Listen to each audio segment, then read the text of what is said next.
Hello. Hello. हा बोला. नमस्कार साहेब. नमस्कार. राहुल आवटे बोलतो, स्वराज्य वार्ता संपादक. हा बोला ना. ते आपल्या शिक्षण अधिकारी मॅडम नाहीत का? त्यांनी नंबर दिला तुमचा.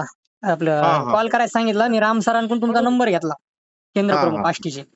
बरं बर. विषय काय आहे, आष्टीच नाही तर आता पूर्ण तालुक्यातच म्हणा. हा शिक्षकाचा काय आहे, मनमानी कारभार तर आहे, गुणवत्ता ढासळायली, बरोबर? हा आणि एकही शिक्षक निवासी राहत नाही. प्रशासनाची फसवणूक करायली. त्यांच्यावर 420 चा गुन्हा दाखल व्हायला पाहिजे. ते आष्टीत राहतो असं दाखवतायत, भाडे उचलतायत, पण आष्टीत राहत नाहीयेत. मी हम्म. वारंवार सूचना आपल्या माध्यमातून आपल्याला आपले जे पूर्वीचे जे अधिकारी होते त्यांना बी केली. केंद्र प्रमुख असतील त्यांनाही, शिक्षण अधिकारी मॅडम जर समजा लेखित जर करायचं असेल पाठपुरावा तर तेही करू शकतो मी. जर समजा सांगून जर समजत नसेल त्यांना तर. माझी फक्त तुम्हाला एवढी विनंती आहे की ते निवासी राहिले पाहिजे. तुमच्या व्हिजिट शाळेवर झाल्या पाहिजे. शाळेत स्वच्छता नाहीये, विद्यार्थ्यात गुणवत्ता नाहीये.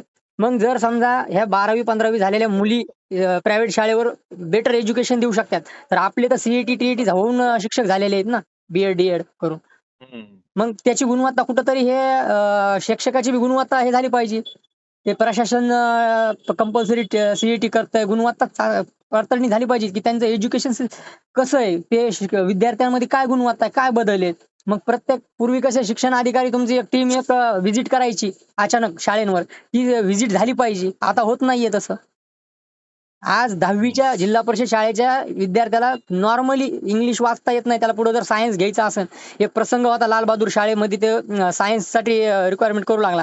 त्याला रिसिप्ट हा. वाचायला लावलं, रिसिप्ट नाव त्या फॉर्मवरलंच. हम्म. आणि म्हणले तुला सायन्स घ्यायचं तर केमिस्ट्रीची स्पेलिंग टाक. ती सुद्धा नाही आली. मग कुठेतरी शिक्षकाची बी गुणवत्ता कळते ना तिथं. विद्यार्थी हुशार. ऍक्च्युअली यावर्षी विद्यार्थी सीसीटीव्हीच्या माध्यमात होते परीक्षाला, तर अर्धे विद्यार्थी नापास झाले जिल्हा परिषदचे. मग ह्या शिक्षकाचा ह्याच्यामध्ये गुणवत्ता कळायली ना. जेवढा विद्यार्थी हम्म. टॅलेंटेड असेल तेवढा शिक्षक भारी समजला जातो.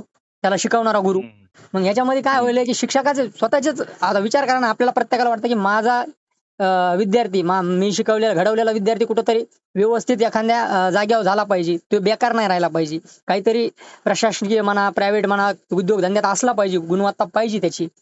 मग हा का हम्म. उद्दिष्ट हे होत नाहीये. हम्म. मी आज तिथलचे पूर्ण व्हिडिओ बातमी घेतली. त्यांना परत एक वेळेस सूचना केली. मॅडमला फोन केला. मॅडमने तुमचं सांगितलं. मला माहित नव्हतं तुम्ही आता आलेले. पहिले ते कवडे साहेब काहीतरी होते. त्यांना हा हा. बोललेलोय मी. आणि मला आता मी जाताना काय करतो, एक पूर्णच मग तुम्हाला एक निवेदन देतो. केंद्र प्रमुखाला देतो, शिक्षण अधिकाऱ्याला देतो, विभागीयला देतो आणि दादा भुसे साहेबाला देतो. शिवला एक एकदा. निवेदन आणि हा सीओला पण शिव देऊ. साहेब. हो, सीओला पण देऊ. चालतंय. सगळ्या बाबतीत शिव आमचे हो, विभाग आमचे हे आहेत ना, हो, हो. त्यामुळे त्यांना. हो. कसं हा. आहे माहिती आहे का, आता अधिकारी आज आपण वातावरण बघतोय तुकाराम मुंडे हम्म. साहेबाचं. आज हो प्रत्येक हो. घरात आणि प्रत्येकाच्या हृदयात बसलेत. हम्म. आणि ते पण सीओ पासूनच गेलेले आहेत पुढं.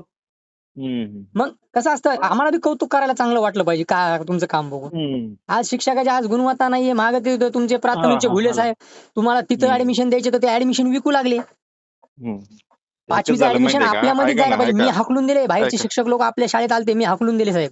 हा हा. माझ्या बाबतीत सांगतो मी. आता हां. माझी फर्स्ट पोस्टिंग 30 तारखेला आलेलो मी, हो, हो, हो. प्रोबेशनरी हो, आहे. म्हणले मला ते. आणि मला काय झालं माहितीये का, हां. की एकदम आल्याला ते एसआयआरचे काम लागले. हो, हो. ते पण ER शासनाचं बी म्हणून. आणि आम्हाला मान्य आहे. तिकडून शासनाच्या बी चुका आहेत. एसडीएम शासनाने साहेबांनी काय तुमच्यावर एकच व्हिजिट भार करा, द्यायला व्हिजिट पाहिजे. करा, व्हिजिट हं. करा, व्हिजिट करा. हो, त्याच हो. व्हिजिट आणि ठीक पॅरलली त्याच्यामुळे जरा ते लोड चालू आहे. ठीक पण करतो मी ते. तुम्ही ठीक ठीक आहे, घेतो चालतंय. तुमचे मुद्दे तुम्ही काय विचारात. करा, फक्त मुद्दे तुम्ही घ्या काय आणि करा तुम्ही माहिती बंद का, ऐका करा. ना मी लेखी ऐका ना देणार आहे.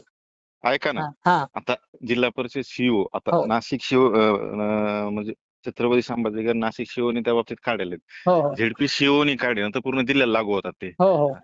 हा. मग ते झेडपी शिओ कडून तुम्ही जर हे केलं ना त्याचा ठीक आहे. चालतंय, पाठपुरावा. चालतंय. हो, चालतंय. मी हा घेतो साहेब. हा. कारण सर बीओला तुम्हाला माहित असेल, बीओला काही एवढे अधिकार नाहीत. नाही, नाही, नाही ना. ते आहेच ना. हा. शिक्षणाधिकारी वरिष्ठांकडे ते हां. आणि त्याच्यापेक्षा शिव सीओ म्हणजे हो. सगळ्यांचं हे. हो, पूर्ण त्यामुळे जिल्हाच तुम्ही येतो त्यांच्या ताब्यात.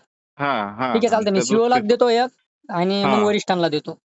हा हा. चालतंय, चालतंय. जिल्हा परिषद एक आदेश काढेन तसे, ठीक, तर मग सगळ्याला ते ठीक, ठीक, म्हणजे तुम्हाला ठीक. प्रत्येक ठिकाणी हो, तालुक्याला ठीक आहे. फॉलो घ्यायची गरजच नाही हो, पडणार. हो, हो. कारण की आता हा हा. काय शासनाला बी इरी पण शाळा बंद करायच्यात. मराठी हम्म. शाळा हळू-हळू.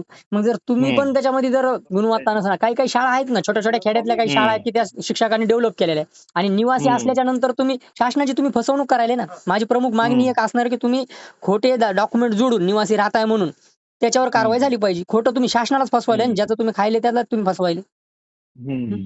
ती पण माझी भूमिका असणार आहे. मी काय करतो, देतो लेखी पत्र सगळ्यांना. हा हा. ठीक आहे, चालतंय. चालतं. हो. धन्यवाद सर. हो.